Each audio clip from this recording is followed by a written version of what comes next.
Stay tune to SLN news. మనం ఇప్పుడు హాజీపూర్ గ్రామ పంచాయతీలో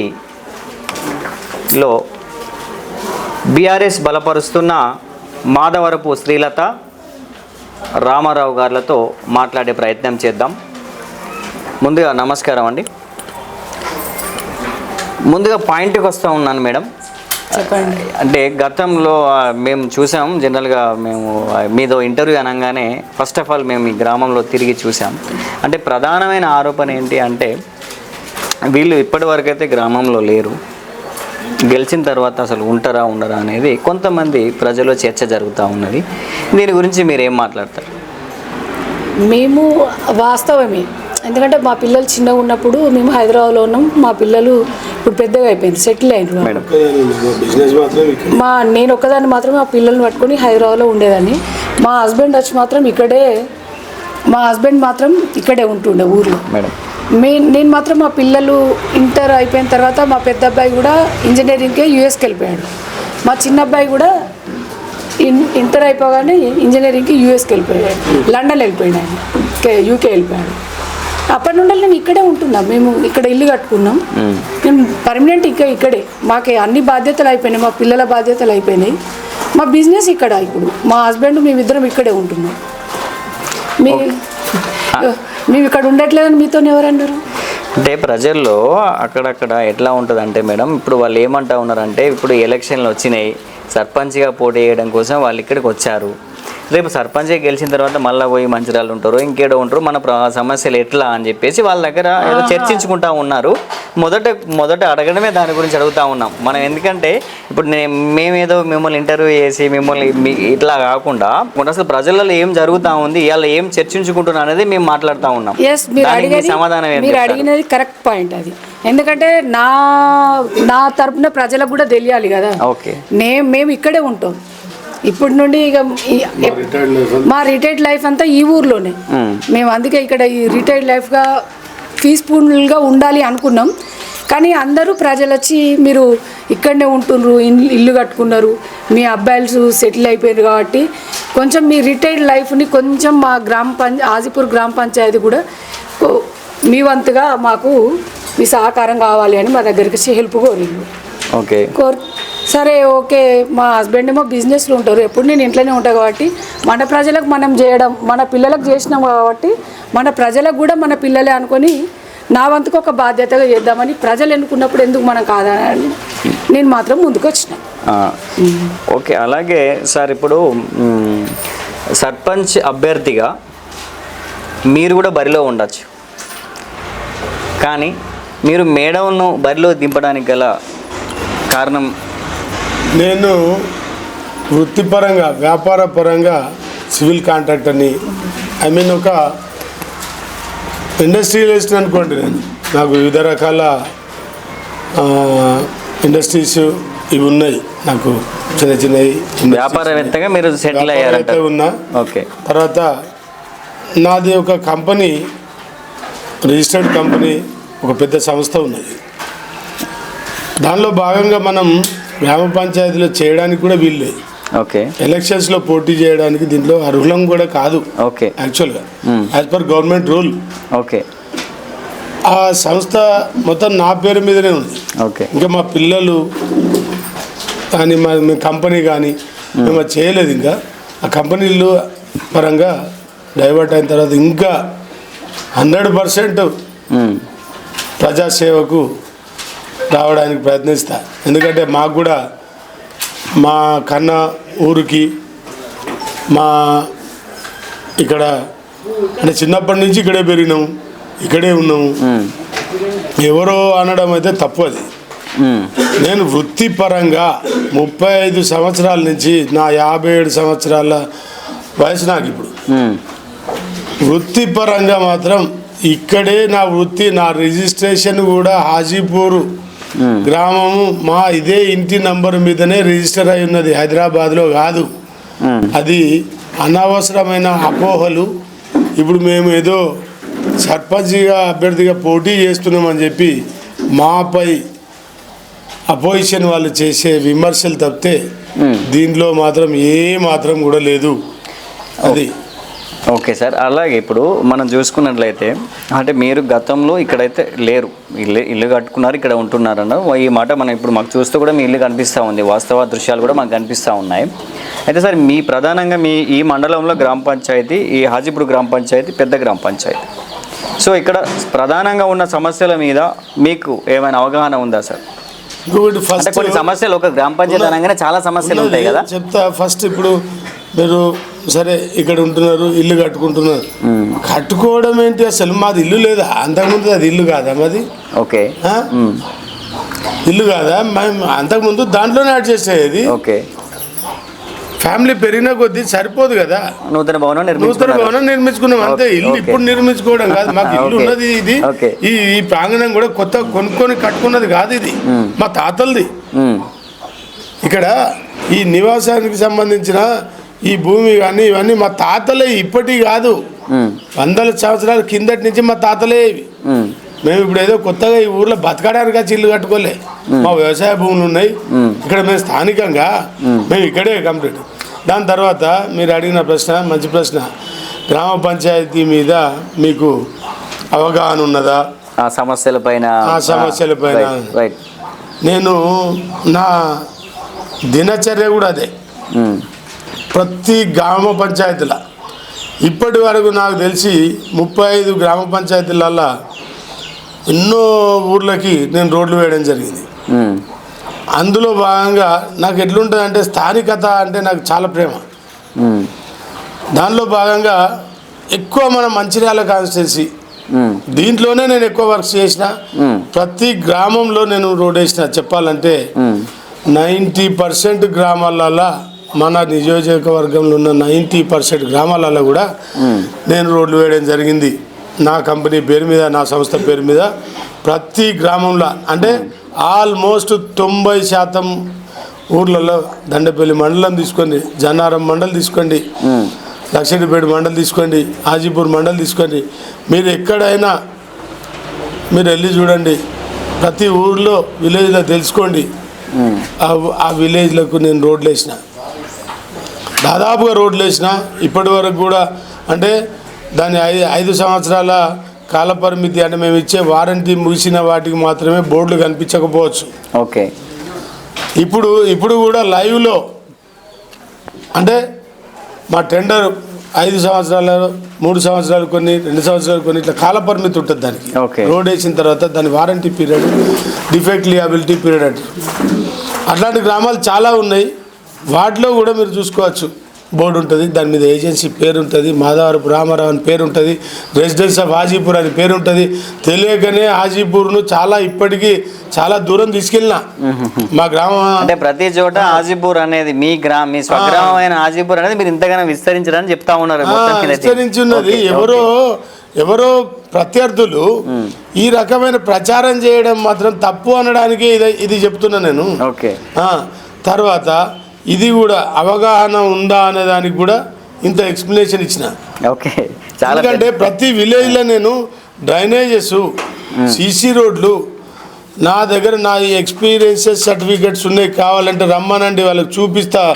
ఒక పెద్ద బంచ్ ఉంటుందండి. నేను 90ల నుంచి 1990s నుంచి నేను పనిచేస్తున్నా. అప్పటి నుంచి ఇప్పటి వరకు నేను చేసినవి అంటే మా గుర్తింపు కోసం దాన్ని మేము మెయింటైన్ చేస్తున్నాం. వాటిని ఇప్పుడు ఈ ప్రధానంగా అంటే నేను ఇప్పుడు మీరు ఇంతగా చెప్పిన ఎక్స్ప్లెనేషన్ ఓకే సార్. మీ హాజీపూర్ పేరుని కూడా మీరు 4 దిశలో వ్యాపించ చేశారు త్రూ అవుట్ మీ వ్యాపార సామ్రాజ్యంలో, అది ఓకే సార్. అలాగే ఇప్పుడు ఈ ప్రధానంగా మీ హాజీపూర్ గ్రామంలో ఉన్న సమస్యలు ఏమైనా ఉన్నాయా? ఉంటే వాటిని మీరు ఎలా డీల్ చేద్దాం అనుకుంటున్నారు? నేను మా ఊర్లో నేను ఖాళీగా ఉన్న సమయాలల్లో మోటార్ సైకిల్తో నా చిన్ననాటి మిత్రులు, అంటే మా కమ్యూనిటీ అనే కాకుండా ప్రతి కమ్యూనిటీలో నాకు ఉన్నారు మిత్రులు ఉన్నారు. వాళ్ళతో నేను మోటార్ సైకిల్ మీద అప్పుడప్పుడు ఊర్లో తిరుగుతుంటా. మళ్ళీ ఇప్పుడు ఎలక్షన్లో భాగంగానైతే ఈ 10 రోజుల నుంచి మొత్తం విలేజ్ని కవర్ చేస్తున్నా. దాంట్లో అంటే అన్ని ఊర్లలో ఉంటాయి, కాకపోతే ఇంత కాదు. ఇక్కడ మాత్రం మరీ మీరు ఇప్పుడు ఈ గ్రామానికి మీరు సర్పంచ్ అభ్యర్థిగా ఉన్నారు కదా, అదే చెప్తున్నా, అదే పాయింట్కి వస్తున్నా. చాలా చోట్ల డ్రైనేజీ వ్యవస్థ సరిగా లేదు. ఓకే. తర్వాత రెయినీ సీజన్లో ఒక మా పక్కన మా గ్రామ పంచాయతీలోనే మా సభపల్లి దాంట్లోనే ధర్మారం అనే విలేజ్ ఉంది. దాంట్లో పాపం చాలా అంటే బాధేస్తుంది. ఇన్ని సంవత్సరాల వల్ల ఇంకా అంతేనా? ఈ అంటే ఇంత జనరేషన్ మారినా కూడా వాళ్ళ ఊర్లోకి నీళ్ళు రావడం ఏంటి అసలు? అంటే ఇరిగేషన్ అధికారులు ఏం చేస్తున్నారు, గ్రామ పంచాయతీ ఇంతకుముందు పాలకులు ఏం చేస్తున్నారు, వీళ్ళంతా ఏం చేస్తున్నారు అసలు? దాని ఇరిగేషన్ వాళ్ళని పిలిచి సమగ్రంగా సర్వే చేసి ఊర్లోకి వాటర్ లాగా రాకుండా చేయలేరా కనీసం దాన్ని? అదే దాంట్లో భాగంగానే హాజీపూర్లోనే ఇక్కడ ఒక వాడ ఉన్నది, దాన్ని బోల్లోల వాడ అంటారంట. వెళ్ళిన అక్కడ కూడా సేమ్ సమస్య ఉన్నది. ఊరు వాటర్ అంతా అక్కడికే పోతుంది. మధ్యలో కూడా ఇక్కడ కాపు వాడ అని ఉన్నది, మున్నూరు కాపు వాడ ఉన్నది. దాంట్లో అక్కడ కూడా ఒక స్కూల్, అది ఇప్పుడు నడవట్లేదు కానీ ఒక ప్రైవేట్ స్కూల్ ఉంది. ఆ ఏరియాలో కూడా చూసినా అసలు మురుగునీరు మొత్తం ఊరు నీరంతా అక్కడికి పోతుంది. దాన్ని కూడా చేయలేకపోయినరు. అసలు ఏం చేస్తున్నారు? 15వ ఆర్థిక సంఘము నిధులు కూడా మన ఊర్లో 2500 ఓటర్లు ఉన్నారు. ఒక్కొక్క వ్యక్తికి 700 800 అంటే కరెక్ట్గా నాకు అవగాహన దాని లేదు. సెంట్రల్ నిధులు వస్తాయి. 15వ ఆర్థిక సంఘం కింద అంటే 11వ ఆర్థిక సంఘంలో పనిచేసిన, నేను 12వ ఆర్థిక సంఘంలో పనిచేసిన. దాని కింద వచ్చే నిధులతో మున్సిపాలిటీలలో పనులు చేసినాం మేము. 15వ ఆర్థిక సంఘం కింద ఇప్పుడు ఒక వ్యక్తికి అంటే 800 రూపాయలు సగటున వస్తుంటే ఆ డబ్బులకు అసలు లెక్క ఉందా? అన్నీ తీస్తా చూడండి. ఇప్పుడు నేను సర్పంచ్గా గిట్ట మా మేడం కానీ గెలిచిందంటే ఇక్కడ జరిగిన అవినీతిని ఎంత బాగా తీస్తానో చూడండి. ఎందుకంటే నేను చూసిన చాలా సమస్యలు ఉన్నాయి. కనీసము కరెంటు లేని గింత ఈ జనరేషన్లో పవర్ కూడా ఇవ్వలేకపోతున్నారు చూడండి. పవర్ లేని అవి కూడా ఉన్నాయి. అంటే నిర్లక్ష్యం. పాలకులు అడిగిన తర్వాత ప్రభుత్వ ఉద్యోగులు పవర్ డిపార్ట్మెంట్ వాళ్ళు పనిచేయరా? 1-2 పోల్లు వేయలేరా? వాళ్ళకు ఒక వైర్ లాగలేరా? ఎంత దూరము ఇట్లా వైర్లు లాక్కొని పోయి మొత్తం తీగలు మనం బట్టలారేసుకునే దండాలలాగా కనిపిస్తుంటాయి. అది రేపు ఏమైనా అయితే ఎవరైనా చనిపోతే దానికి ఎవరు బాధ్యులు అసలు? ఇలాంటి సమస్యలు ఈ విలేజ్లో చాలా చూసిన. ఇంకా చెప్పుకుంటూ పోతే ఇంకా చాలా ఉన్నాయి అక్రమాలు. ఈ పంచాయతీల కాడికి వస్తే పంచాయతీలు ఏంది, పంచాయతీలు పెట్టడం ఏంది, డబ్బులు వసూలు చేయడం ఏంది, ఇవన్నీ చాలా చాలా సమస్యలు ఉన్నాయి. వీటి మీద సమగ్రంగా అంటే మా గ్రామానికి నిజంగా చెప్తున్నా ఇవన్నీ సాల్వ్ చేసే సత్తా మాత్రం నాకుంది. ఇది గట్టిగా చెప్పగలుగుతా. నేను మాత్రం 100% చేసి చూపిస్తా. చాలా ఇదిగా ఉన్నది. ఇంకా మీరు ముందుకెళ్తుంటే చూస్తుంటున్నాను నేను ఎంత సపోర్ట్ చేస్తానో మా వైఫ్కి సర్పంచ్గా వస్తే నా సపోర్ట్ మాత్రం చాలా ఉంటుంది. బిజినెస్ పరంగా నేను పని చేసుకున్నా కూడా నేను టైం ఇస్తా తప్పకుండా. ఒక విలేజ్కు టైం ఇవ్వలేనంత బిజీ అయితే కాదు. సీఎంలా బిజినెస్ చేసుకుంటాం, అందరు ఉంటారు. పొద్దున పూట సెటప్ చేసేంతవరకు ఒక 2-3 అవర్స్ బిజీగా ఉంటాం. ఈవినింగ్ కొంత బిజీగా ఉంటాం. ఆఫీస్లో టైంలలో 1 గంట బిజీగా ఉంటాం. అంతే తప్పితే మొత్తానికే టైం ఇవ్వకుండా ఉన్నాం. తప్పకుండా సమయం ఇస్తా. హాజీపూర్ గ్రామ అభివృద్ధికి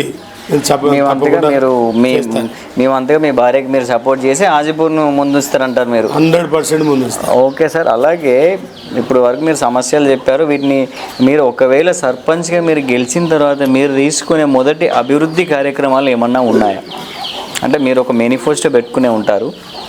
మొదట మేనిఫెస్టో కాకుండా సార్, మేనిఫెస్టోని పక్కన పెట్టండి ఇప్పుడు. ఎందుకంటే సాధారణంగా మేనిఫెస్టో ప్రతి ఒక్కరు ఏ అభ్యర్థికి ఆ అభ్యర్థి మేనిఫెస్టోలు పెట్టుకునే ఉంటారు. ఏ అభ్యర్థి మేనిఫెస్టో లేదండి. నేనే ఇచ్చినాను నా సొంత నిధులతోని నేను అంబులెన్సు ఒకటి గ్రామానికి ఏర్పాటు చేస్తా. అంటే నాది చాలా సేవాభావం గుణం ఉన్నది. ఒక అంబులెన్స్ ఇస్తా అని చెప్పాను. 108 అని ఫోన్ చేయాల్సిన అవసరం లేదు. మా గ్రామ ప్రజలు ఇక్కడ ఎప్పుడు రెడీగా ఉండేట్టు ఒక అంబులెన్స్ ఏర్పాటు చేస్తా అని చెప్పాను. తర్వాత చూశాను మా హాజీపూర్ గ్రామ పంచాయతీలో చాలా దూరం తీసుకెళ్ళి శ్మశాన వాటికను అక్కడ ఏర్పాటు చేసిండ్రు. అది ఎందుకు చేసిండ్రు అంత డెప్త్లో నేను వెళ్ళలేదు, బట్ చాలా దూరం ఉన్నది. అక్కడికి రోడ్డు వేయించాల్సిన పరిస్థితి 100% ఉన్నది. ఎందుకంటే వర్షాకాలము ఎవరైనా చనిపోతే అంత్యక్రియలకు వెళ్ళాలంటే చాలా ఇబ్బంది ఉంది. మళ్ళీ అంత దూరం వెళ్ళాలంటే కూడా బై రోడ్ ఇట్లా తిరిగి వెళ్ళాలంటే నాకు తెలిసి 4 నుంచి 5 కిలోమీటర్ల దూరం వస్తుంది వైకుంఠధామం వెళ్ళాలంటే. వైకుంఠధామానికి వెళ్ళాలి. దాన్ని ఆలోచించి కూడా ఏం చేశానంటే ఒక వైకుంఠ రథం ఇస్తా అని కూడా నేను దీంట్లో ఎన్నికల్లో భాగంగా నా గ్రామ ప్రజలకి నేను హామీ ఇవ్వడం జరిగింది. అది కాకుండా యువత కోసం కూడా ఒక డిజిటల్ లైబ్రరీని ఏర్పాటు చేస్తా అని మా బాబు పెద్దబాబు అమెరికా నుంచి ఆయన ప్రోత్సాహంతో యువతకు బాగుండాలి, యువతకు రేపు కూర్చుండి అంటే ఇప్పుడు ఆల్మోస్ట్ టీ ఫైబర్ అని అన్ని గ్రామాలలో చేస్తుంది. ఇంటర్నెట్ సదుపాయం ఉంటుంది. అది కూడా కేటీఆర్ ఒక కళ. అది కేటీ రామారావు గారిది అది ఒక కళ. టీ ఫైబర్ను త్వరలోనే అన్ని గ్రామాలకు వస్తుంది కాబట్టి డిజిటల్ లైబ్రరీ ఉంటే యువతకు చాలా ఇంకా నాలెడ్జ్ పరంగా ఇంప్రూవ్ అవుతారని మా పెద్దబాబు అమెరికా నుంచి అక్కడ అడ్వైజ్ చేస్తే అది కూడా నేను ఇస్తా అని చెప్పిన. ఒక గ్రామ పంచాయతీకి ఇంత నా సొంత నిధులతో ఏర్పాటు చేస్తా అని చెప్పిన. మీరు మేనిఫెస్టో అందరికీ ఉంటుంది అంటారు. మేనిఫెస్టో అందరికీ ఎక్కడున్నది? గతంలో ఎన్నోసార్లు గెలిచిండ్రు, మరి ఏమి మేనిఫెస్టో ఇచ్చిండ్రు? ఈ గ్రామ పంచాయతీకి ఏమి వాళ్ళ సొంత నిధులతో వాళ్ళు చేసిండ్రు? గ్రామ పంచాయతీని దోచుకున్నట్టే చెప్తున్నారు. ప్రతి ఇంటికి వెళ్తే వాళ్ళు చెప్పేది అదే చెప్తున్నారు. వీళ్ళు అంటే గరీబ్ గాళ్ళు, చాలా పేద కుటుంబాలు ఉన్నాయి. దీంట్లో కూడా చూసిన కొన్ని మధ్యతరగతి కుటుంబాల దగ్గర కూడా అసలు ఈ పంచాయతీల పేరు మీద భూములు రాయించుకున్నారట, డబ్బులు పెట్టించుకున్నారట. ఇది అసలు ఎక్కడి న్యాయము? వెళ్తుంటే ఇంకా డెప్త్గా వెళ్తుంటే మాత్రం అది అసలు వినడానికే నాకు ఇది అనిపిస్తలేదు. ఒక భర్త లేని ఒక గృహిణి, చాలా నిరుపేద ఆమె.